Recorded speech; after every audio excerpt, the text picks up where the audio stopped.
Hello বন্ধুরা, আজকে আমি তোমাদের দেখাবো চিকেন কষা। প্রথমে কড়াই গ্যাসের উপর দিয়ে কিছুটা গরম করে পরিমাণ মতো তেল দিয়ে গরম করে নিতে হবে। তেল ভালো করে গরম হয়ে গেলে পরিমাণ মতো পেঁয়াজ কুচি দিয়ে ভালো করে নেড়ে চেড়ে পেঁয়াজ কুচিটাকে লাল করে ভেজে নিতে হবে।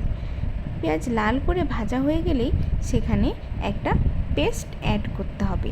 যে পেস্টটার মধ্যে আমি দিয়েছি টমেটো, পেঁয়াজ, রসুন, লঙ্কা, কালো ফল, সাদা ফল, জিরে।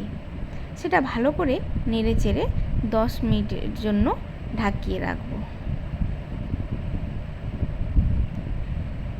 10 মিনিট পর ওটাকে তুলে দেখা যাবে যে মশলা থেকে তেল বেরিয়ে এসছে।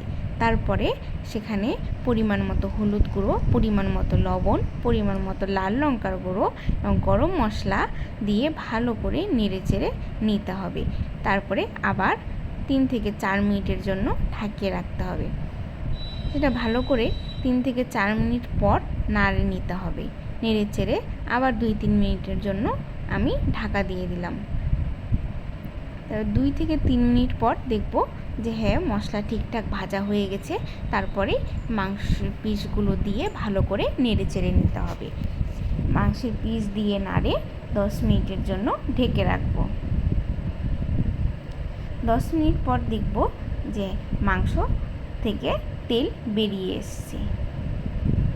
সেই মাংসটা ভালো করে নেড়ে সে মাংসটা আবার 2 থেকে 3 মিনিটের জন্য ঢেকে রাখবো। 2 থেকে 3 মিনিটের পর ঢেকে রাখার পর এই তৈরি হয়ে যাবে চিকেন কষা।